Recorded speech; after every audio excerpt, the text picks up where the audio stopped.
Welcome to our channel. آج ہم بات کریں گے فرینچ ریولیوشن کی۔ یہ کہانی ہے 1700 کی، جب تمام ممالک میں تقریباً راجا مہاراجوں کا راج ہوا کرتا تھا۔ اسی طرح سے فرینچ میں بھی راجا کا راج تھا اور جس کا نام تھا کنگ لوئی۔ بہت ہی برے حالات چل رہے تھے فرینچ کی عوام کے۔ اس وقت سوسائٹی میں 3 طرح کے لوگ ہوا کرتے تھے۔ ایک وہ جو بادشاہ کے بہت ہی زیادہ قریبی ہوا کرتے تھے اور کافی امیر بھی۔ دوسرے وہ جو اپنے آپ کو ٹھیکیدار کہتے تھے اور کہتے کہ ہمیں اوپر والے نے بھیجا ہے کہ ہم آپ کی روحانیت کے لیے آئے ہیں۔ اور تیسرے عام عوام۔ ان 2 قسم کے لوگ عام عوام سے بہت زیادہ ٹیکس لیا کرتے تھے۔ اس وقت زیادہ تر لوگوں کا تعلق کسان سے ہوا کرتا تھا۔ زیادہ تر لوگ ایگریکلچر کا کام کرتے تھے۔ کہہ سکتے ہیں کہ یہ دونوں عوام کے پیسوں پر ہی پل رہے تھے۔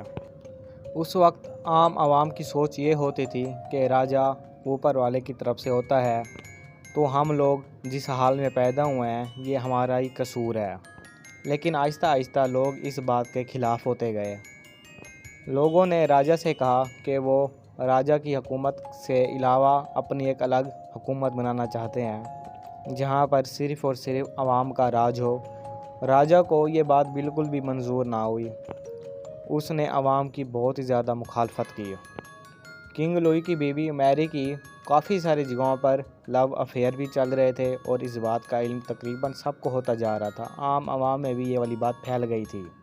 تو عوام کو یہ والی بات سمجھ آنا شروع ہو گئی کہ یہ راجا لوگ اوپر والے کی طرف سے نہیں ہوتے، تمام انسان برابر ہوا کرتے ہیں۔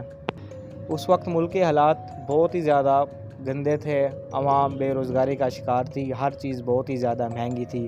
اور اسی ہی وقت راجا کنگ لوئی نے اپنے لیے ایک شاندار سا محل بنوایا اور کافی سارے پیسے اس محل پر خرچ کیے۔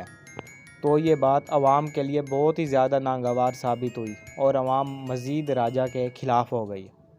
اس وقت عوام کی تعداد 98% تھی اور راجا اور یہ مذہب کے ٹھیکیدار ان کی تعداد صرف 2% تھی۔ جب عوام کا ہولڈ زیادہ ہوتا گیا تو شہر کی عورتوں نے فیصلہ کیا کہ عورتوں کو بھی ان کے حقوق ملنے چاہئیں۔ تو ساری عورتیں اکٹھی ہو کر بادشاہ کے محل تک پہنچ گئیں۔ اتنی ساری عورتیں دیکھ کر راجا بھی مجبور ہو گیا کہ وہ ان کی بات سنے۔ بہت ہی زیادہ خون خرابہ ہوا لیکن بالآخر راجا کا دور حکومت ختم ہوا اور کنگ لوئی اور اس کی بیوی میری کو اینڈ میں قتل کر دیا گیا۔ پہلے تو انہیں قید میں رکھا گیا اور پھر انہیں سزائے موت سنا دی گئی۔ آزادی کبھی بھی انسان کو پلیٹ میں نہیں ملتی، اسے چھیننی پڑتی ہے۔ مزید ایسی ویڈیوز دیکھنے کے لیے ہمارے چینل کو سبسکرائب کر دیں۔